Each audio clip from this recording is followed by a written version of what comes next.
सुलह करानी पड़ेगी, चलिए फोटो आ जाएगी, पर मोदी जी के नाम पर यूपी नहीं लड़ेंगे। उन्हें लगता है कि मोदी जी को, योगी को लगता है मोदी के नाम पर लड़ा तो मुखी खानी पड़ेगी, जैसे अभी खानी पड़ी बंगाल में 25 मीटिंगें करने के बाद नहीं हासिल हुआ।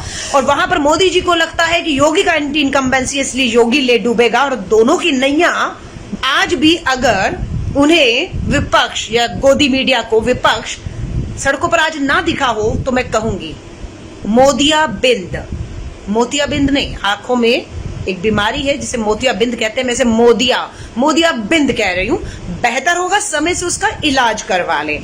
अगर उसका इलाज नहीं होता तो आंखों की रोशनी जा सकती है और आप अंधे हो सकते हैं और आपकी गिनती अंध भक्तों में हो सकती है। इसलिए इस मोतियाबिंद का ऑपरेशन करा लीजिएगा। बहुत से चैनल लिखा रहे ये तो कांग्रेस के मुट्ठी भर कार्यकर्ता थे, मुट्ठी भर कार्यकर्ता, जम्मू कश्मीर से कन्याकुमारी तक, लक्षद्वीप से लेकर पौंडीचेरी तक, गुजरात से लेकर असम नॉर्थ ईस्ट तक, भारत की राजधानी दिल्ली तक, बड़े से छोटा नेता सड़कों पर था, जनता की जनहित के मुद्दों को लेकर था। कल 2 दिन से देश की सरकारों, गृह मंत्री, प्रधानमंत्री, रक्षा मंत्री, मुख्यमंत्री, सब काम छोड़कर प्राथमिकता, वही हम कहते हैं प्राथमिकताएं क्या है, नड्डा जी से घंटों मीटिंग कर ले, नड्डा जी के घर में बैठ के गड्ढे कर ले, संन्यास ले ले, हमें कोई चिंता नहीं। राजनीतिक दलों में जो हो, लेकिन संवैधानिक पद में बैठे पार्टी और सरकार के पदों पे बैठे हुए लोगों से घंटों मीटिंगें, मंथन चल रहा है। प्रधानमंत्री जी सब काम छोड़कर मिल रहे हैं, आप समझ रहे हैं। तो ये आप सबको तय करना है कि राजनीतिक दल के नेता कहीं पे भी जाए उससे फर्क नहीं पड़ता है। अभी मैं आपको बताती हूँ, भाजपा कांग्रेस मुक्त कर रहा था, पहले इनको पंजाब में अकालियों ने, इनके पुराने सहयोगी ने छोड़ा, महाराष्ट्र में उससे पुराना शिवसेना ने इनका साथ छोड़ा, तमिलनाडु में इनकी हार हो गई, उसके बाद उत्तराखंड में मुख्यमंत्री इन्होंने बदला, कर्नाटका में 6 महीने से क्लेश है, 6 महीने से उत्तराखंड की तरह इन्हें कर्नाटका का मुख्यमंत्री भी देखिएगा बदलना जरूर पड़ेगा, क्योंकि वहां पर विधायक दल की मीटिंग बुलाने की बात हो रही है। लेकिन चर्चा में सिर्फ 3 राज्य आपको दिखेंगे जो कांग्रेस मुक्त हो चुके हैं, उसका छत्तीसगढ़, उसका पंजाब और उसका राजस्थान, और 3 राज्य में हमारे सहयोगी झारखंड, महाराष्ट्र और तमिलनाडु में। अब तो ममता बनर्जी ने खुली चुनौती दे दी है, ममता बनर्जी ने खुली चुनौती दे दी है और अपील कर दी है जितने भी संघ भाजपा की विचारधारा प्रधानमंत्री नरेंद्र मोदी जी की नीतियों से खिलाफ है, उनको एकजुट करने का काम की अपील केरला के और बंगाल की मुख्यमंत्री ने खुली चुनौती दे दी है। और अब तो बंगाल में भी सुनने में आ रहा 28 से 30 विधायक जो तृणमूल कांग्रेस से भाजपा में आए, अब वो भी वापसी करने वाले हैं। ये तगड़ा झटका नहीं होगा 28 विधायक, क्योंकि जब मध्य प्रदेश में कमलनाथ जी की सरकार गिराई, सिंधिया को लालच दिए मुख्यमंत्री बना देंगे, वो तो बेचारे बने नहीं, बने तो वापस शिवराज ही। वहां पर जब विधायक तोड़े गए तो बोला झटका। अब बंगाल का झटका नहीं है, पंजाब के मुख्यमंत्री दिल्ली आए आधे घंटे के लिए तो कांग्रेस का क्लह था, लेकिन आज 2 दिन से योगी आदित्यनाथ बैठे, क्लह नहीं था। उत्तराखंड का मुख्यमंत्री बदलना पड़ गया आपको भ्रष्टाचार में, क्लह नहीं था। कर्नाटका का क्लह नहीं था। तो ये सब चीजों में मत आइएगा, क्योंकि प्रधानमंत्री जी का चेहरा भी उत्तर प्रदेश से खुद योगी आदित्यनाथ ने अपने पोस्टरों से, अपने विज्ञापनों से और अपनी उससे हटाकर एक संदेश दे दिया था कि मुझे चुनौती मत दीजिए। सुलह करानी पड़ेगी, चलिए फोटो आ जाएगी, पर मोदी जी के नाम पर यूपी नहीं लड़ेंगे। उन्हें लगता है कि मोदी जी को, योगी को लगता है मोदी के नाम पर लड़ा तो मुखी खानी पड़ेगी, जैसे अभी खानी पड़ी बंगाल में 25 मीटिंगें करने के बाद नहीं हासिल हुआ।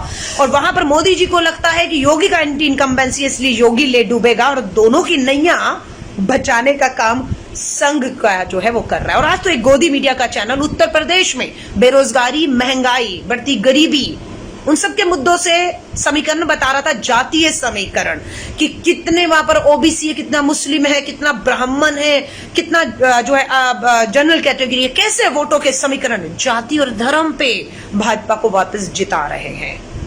तो मैं आप उत्तर प्रदेश के लोगों को कहूंगी, 22 करोड़ की आबादी है, आपने बहन मायावती को जिताया, 5 साल पूर्ण बहुमत दिया, निराश हुए, छोड़ दिया, हर एक को आपने औकात दिखाई है। फिर उसके बाद एसपी के भैया जी आए, 5 साल उन्होंने भी कोशिश की, आपने उन्हें भी पूर्ण बहुमत के साथ मौका दिया, उन्हें भी आपने देख लिया, फिर आपने उनको भी चलता किया और भाजपा को मौका दिया। और भाजपा के टाइम पर डबल इंजन, याद रखिएगा, बीएसपी एसपी, और आज बीजेपी की सरकार में फर्क यह है कि वो डबल इंजन की सरकारें नहीं थी जिन्हें आपने ठुकराया था। ये डबल इंजन की सरकार है केंद्र और यूपी में। इनकी सरकार है, प्रधानमंत्री आप ही के राज्य से आते हैं। वाराणसी की शवों को, जिन्हें हिंदू रीति रिवाज से दफन करने तक का, जलाने तक का जो है उनका अंतिम संस्कार का भी उन्हें सम्मान नहीं मिला, उनको दफन करना पड़ा। और ये कहा गया कि उन्होंने खुशी से जल समाधि ली है। और एक नेता तो इन्हें मेरे डिबेट में कह रहा था कि हमारे गांव में जब सांप काटता है तो उन्हें जल में प्रवाहित कर दिया जाता है। यानी कि उन्होंने वाराणसी में प्रधानमंत्री नरेंद्र मोदी जी की कॉन्स्टिट्यूंसी की नाकामियों को छुपाने के लिए जल समाधि और सांप के काटे हुए के शवों को 2-2 हजार को बहते हुए बताकर पल्ला झाड़ा। उत्तर प्रदेश की अदालतों ने कहा जंगल राज है, मैन स्लॉटर्स, नरसंहार हुआ है उत्तर प्रदेश में। और अदालत इलाहाबाद हाईकोर्ट, लखनऊ हाईकोर्ट अगर नहीं होती तो उत्तर प्रदेश के लोगों का क्या हाल होता। तो मैं आप सबसे कह रही हूं, पासा पलटने वाला है। मात्र 3 साल केंद्र सरकार के बचे हैं, 22 में 6 महीने बचे हैं। 6 महीने में, सिर्फ 6 महीने में उत्तर प्रदेश देश का सबसे बड़ा राज्य, 403 के करीब विधायक आते हैं। उत्तर प्रदेश, उत्तराखंड, पंजाब, गोवा और मणिपुर, 5 राज्यों का चुनाव 6 महीने के बाद 2022 की शुरू में है। फरवरी और मार्च में 5 राज्य, इन 5 राज्यों में से 4 राज्यों में भाजपा है।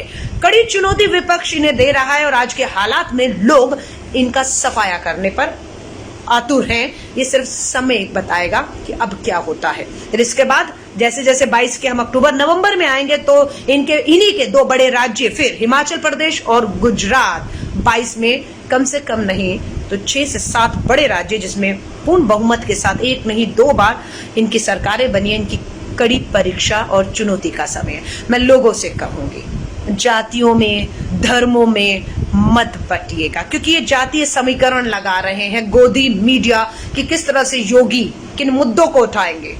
राम मंदिर का मुद्दा, झांकियां निकाली जाएंगी। मैं उन राम भक्तों को कहती हूँ, राम भक्तों को कहती हूँ, भूल जाएंगे कि आपके बच्चे, आपके घर के लोग ऑक्सीजन के बिना, अच्छे अस्पताल में अच्छे इलाज के अभाव में दम तोड़ दिया। आप भूल सकते हैं अगर राम भक्त हैं कि रामराज ऐसा होता है कि मरे को भी इज्जत और सम्मान के साथ उसका अंतिम संस्कार नहीं किया जाता और उसके अपनी विफलताओं, नाकामियों को छुपाने के लिए कफन तक उनके ऊपर जो पड़े थे उन्हें छीन लिया गया। वाराणसी में जलते शवों को नीली दीवारें टीन की खड़ी करके ढका गया। भूल जाएगा उत्तर प्रदेश का पढ़ा लिखा युवा शिक्षक भूल जाएगा कि आज भी आप बेरोजगार हैं। महंगाई, पेट्रोल और डीजल के दाम इतने बढ़ चुके हैं। बलात्कार बेटियों के साथ लगातार उत्तर प्रदेश में हो रहा है। आप कहेंगे कांग्रेस शासित राज्यों में हो रहा है। मैं कह रही हूं, जब कांग्रेस शासित राज्यों के चुनावों की बारी आएगी तो विपक्ष कमजोर क्यों है? हम कमजोर नहीं है। उत्तर प्रदेश में चाहे मुट्ठी भर विपक्ष हो, हम बोल रहे हैं जब वहां चुनाव होंगे दम होगा विपक्ष में, क्योंकि आप विपक्ष में होगी भाजपा, दूसरे दल। बोलिएगा जनता के बीच में, इन्हें मुद्दा बनाइएगा जिनको आज हम उत्तर प्रदेश में मुद्दा बना रहे हैं, बलात्कार। मीना कुमारी भाजपा से संघी मानसिकता वाली उत्तर प्रदेश की महिला आयोग की अध्यक्ष। कभी किसी को नहीं पता था कि महिला आयोग की अध्यक्ष भी है कोई उत्तर प्रदेश में। उसका नाम क्या है, उसका कभी चेहरा नहीं देखा कि बेटियों के साथ, दलित बेटियों के साथ, नाबालिग बेटियों के साथ बलात्कार होते हैं। उसको हमने कभी भी उन बेटियों को न्याय दिलाते हुए, उन परिवारों को न्याय दिलाते हुए नहीं देखा। लेकिन वो मीना कुमारी निकलती हैं घर से बाहर, और घर से बाहर निकलती हैं तो एक नाबालिग बेटी के साथ हुए बलात्कार के बाद उसकी हत्या पर बयान देती हैं कि कसूर बलात्कार करके मारने वाले का नहीं है। ये मीना कुमारी भाजपा संघी सोच कहती है कि दोष उन माओ का है, बाप का भी, मां का है, जिस मां ने अपनी बेटियों के हाथ में मोबाइल दिए थे।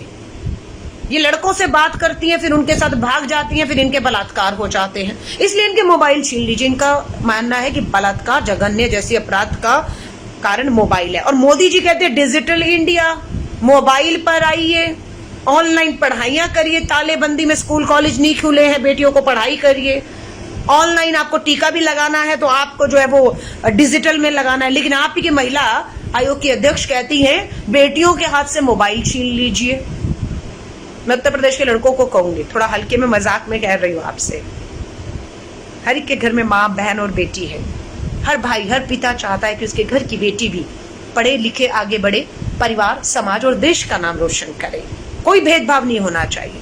मैं हर लड़के को कहूंगी, उठाइए अपनी बेटी, अपनी बहन, अपनी माँ, इन सब के बारे की आवाज की। अगर इनके हाथ से मोबाइल लिया तो हम लड़कियां, हम उत्तर प्रदेश की जो माँ बहनें ना, सड़कों पर आ जाएंगी। और फिर किसी ने मजाक में कहा है कि हम लड़कों का मोबाइल ही नहीं, उनकी वो बाइक भी छीनने को कहेंगे जिस मोबाइल पे वो लड़कियों से बात करते हैं और जिस बाइक में लेकर वो भाग जाते हैं। तो इनका तो मोबाइल जाएगा, हमारी बेटियों का, आपका मोबाइल के साथ बाइक भी जाएगी, मैं बता रही हूँ। तो इसीलिए साथ दीजिए अपनी बहन बेटियों का। और ऐसी संघी मानसिकता जो मात्र आपकी माँ में कमी ढूंढती है, आपकी बेटी और बहन में कमी ढूंढती है और बचा ले जाती है उस बलात्कारी को जिसने हमारी बेटियों को नोच के मौत के घाट उतारा है। मुझे नहीं मालूम उत्तर प्रदेश के लोग मीना कुमारी की इस संघी मानसिकता पर, संकीर्ण मानसिकता पर कुछ बोले या खामोश रहे, मुझे नहीं मालूम है।